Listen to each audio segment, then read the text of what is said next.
Hey, welcome back to YT Finance, and this is the channel where I went to business school so you didn't need to, and today we are analyzing a multitude of articles to where the first one is titled, SVB's Meltdown Has Knocked SoFi Stock into the Buy Zone. So we're going to be going over the latest SoFi stock news updates to determine whether or not this company is still a good buying opportunity considering their current price point. After that, we'll move on and talk about Palantir Technologies and how they have recently accelerated their overall earnings, making this company a buying opportunity as well.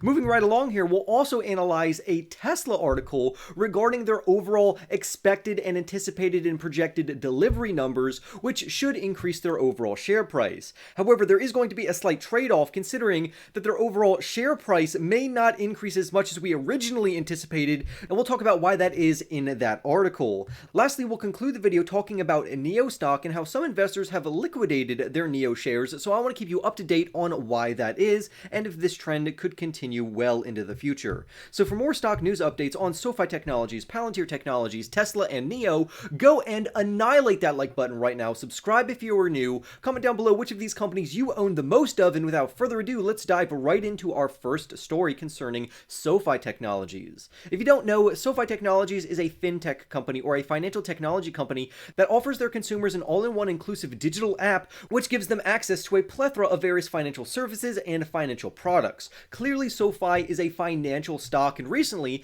financial stocks have tanked over the past month or two because of concerns regarding the stability of the overall financial space. This is going to come due to fears of various banks going out of business, underwater, being bought out, and a load of different problems in the macroeconomic economy. However, how does this reflect specifically on SoFi and their overall SoFi share price? Well, I would say somewhat negatively, considering that the SoFi share price has fallen a bit during this time of volatility. However, over the past few trading days, the share price has actually increased, which is great news for SoFi stock investors. That's why right now the author believes it's a great time to buy SoFi stock because he thinks it's an opportune moment to build or increase a position into this company. But now let's dive into why he thinks that. He first starts off saying that SoFi stock and SoFi Technologies is not the same as these other banks which have gone out of business or have been bought by larger financial institutions. Just from SoFi's business model, we know that SoFi is extremely resilient and is not likely to go out of business or experience a bank run which could make the company go out of business. On top of that, they have fantastic FDIC insurance to pay back their overall depositors, and their depositors are not at risk of losing any money considering that the majority of these deposits are secured deposits, so there are not really many risky deposits. Overall, in layman's terms, essentially SoFi Technologies is in a prime position not only to keep growing, but also not go out of business, not experience a bank run, and not meet the same fate as some of these other banks. And this ultimately should not affect SoFi Technologies. Now let's dive into the reasons why investors should buy this company according to the author. He believes that existing shareholders could continuously build their position. However, I do want to add a caveat here. If you know me and you know my risk management policies, I do not allocate more than a 5% portfolio allocation to singular risky growth companies. Right now, I have a 4% allocation to this particular company, and I don't plan to overexpose myself more than a 5% allocation literally ever. Your portfolio should have a core holding of very strong ETFs such as VTI, SCHD, QQQ, and many others. But when you start to analyze singular risky growth companies, you need to understand the risk to reward, and you shouldn't over-allocate yourself more than a 5% initial portfolio allocation. Now, clearly, if this company ends up growing, so let's say you just invest a 5% portfolio allocation. So if your portfolio is worth $100,000 and you invest, I don't know, $5,000 into this company, that's fine. And then let's say SoFi doubles in price and makes up 10% of your portfolio now, you don't need to sell any. I'm only concerned on your initial money that you're spending on the company. If the company wants to grow from then on, then fine, let it do that, but don't overexpose yourself to a falling knife. Not that I think SoFi is a falling knife. I think this company is very fundamentally solid, and great news for investors is that SoFi expects to be GAAP profitable by the end of 2023, which will increase their overall share price. On top of that, once the student loan moratorium ends or the student loan forgiveness plan by Biden either gets dismissed or implemented, these could cause catalysts which should increase the overall share price of SoFi Technologies. So looking at the broader perspective of SoFi, we can see analysts, experts, and professionals all saying that SoFi is anticipated to get out of the red territory in the short term and grow very handsomely over the long term. So if you are willing to wait until 2025 or 2026, or at minimum until the end of 2023 or the beginning of 2024, you should see this company start to actually climb back into the green. But until then, we're just going to have to wait, and I would love to hear your thoughts down below about this company. Up next, we're going to talk about Palantir Technologies, which is a big data and analytics company that serves both commercial enterprises as well as government clients. Many investors hone in on earnings growth. Earnings growth is one of the most important financial metrics to track, especially if you are invested into this company.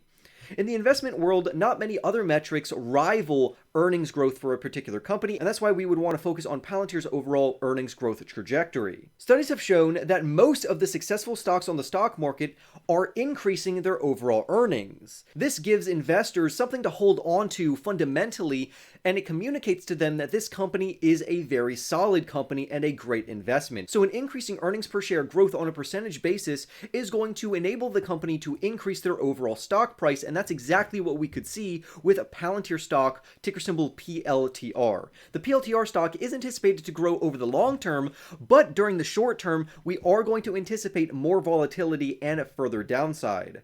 However, considering that this year is going to be a huge win for the company because one, Zacks Rank has a 2 rating on this company, meaning that they are a buy rating in the short term over the next 12 months, and Palantir is also anticipated to show year-over-year growth of 233.3% regarding their earnings. So clearly this is going to equate to a higher share price, thus reflecting very positively on Palantir stock investors. So this is something to look forward to if you are a Palantir investor, but you need to hold on to your shares until that time. But again, just like what I said with SoFi, I wouldn't allocate more than a 5% portfolio allocation for this company because it's a singular risky growth stock. Moving right along here, let's talk about Tesla, which is an electric vehicle manufacturer who also specializes in energy storage as well as energy generation. Tesla's deliveries are anticipated to set another record for the first quarter, and investors are absolutely ecstatic about this result.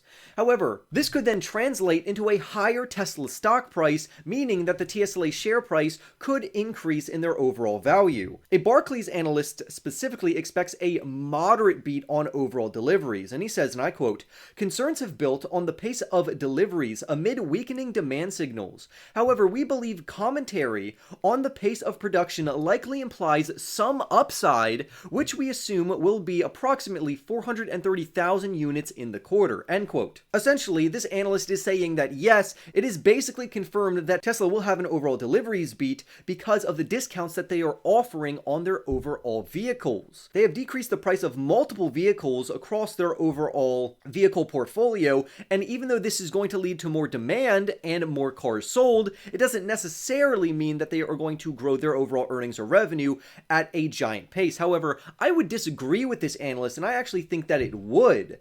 If you're selling more vehicles, even if you're not making as much per vehicle, if your demand is strong enough, you could bring in an earnings and revenue beat based off of this newly found demand. Therefore, if Tesla does end up bringing in better than expected overall deliveries, this is going to act as a catalyst for Tesla stock, and that means Tesla stockholders should get really excited.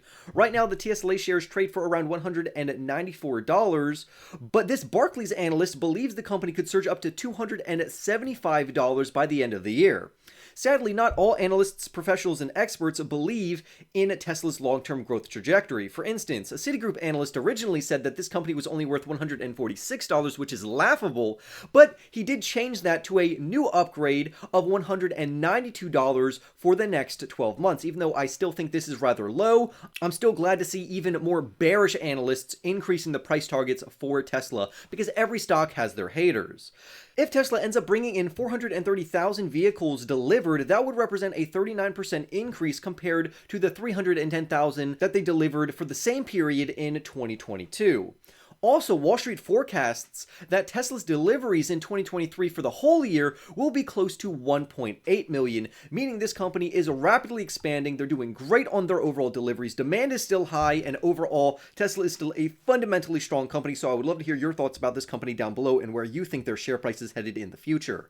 Last but not least, let's talk about another electric vehicle company which is located over in the Chinese EV market, and that is going to be NIO. Now, some investors are concerned regarding the slowing growth of electric vehicles, and we've actually seen this across the United States as well as China, where sales of electric vehicles have somewhat slowed. Investors were concerned after a report was released saying that demand for electric vehicles are actually falling, and I think this is only due to macroeconomic uncertainty. People don't know if the stock market's going to crash, if we're going to enter into a recession, so they are not going to buy luxury electric vehicles. Instead, they're going to keep their money with them in their bank, under their mattress, in a safe, or wherever they keep their money until the macroeconomic uncertainties blow over. A UBS analyst actually performed some analysis on the survey, and here's what he found. He says that this year, according to the Electric Vehicle Consumer Survey by Evidence Lab, they found that 46% of survey respondents are trying or considering buying an electric vehicle, which is 3 percentage points below what it was back in 2022. So I honestly don't understand why investors are so scared about this. It's only a 3% decline, and this is exactly what we should expect, especially during a volatile macroeconomic times where we are experiencing high inflation and high interest rates. So despite this slight decline in demand, the analyst still expects strong electric vehicle demand in the future.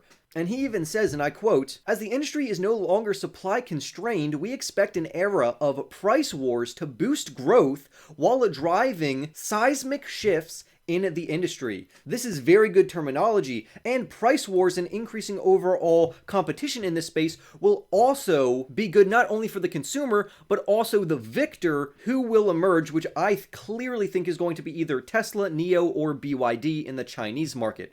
So as of right now, there is a lot of competition, so investors need to be aware of that. Also, before you buy a Chinese EV stock, you need to understand the political risks you're taking on, so make sure you have a very fundamentally solid portfolio before you decide to add on this risk. So even though some of these EV makers may suffer in the short term, over the long term, it seems there are very positive trends. So I would love to hear your thoughts about Sofi Technologies, Palantir Technologies, Tesla, and NIO. Go and annihilate that like button, subscribe if you are new, and I'll see you in the next YT video.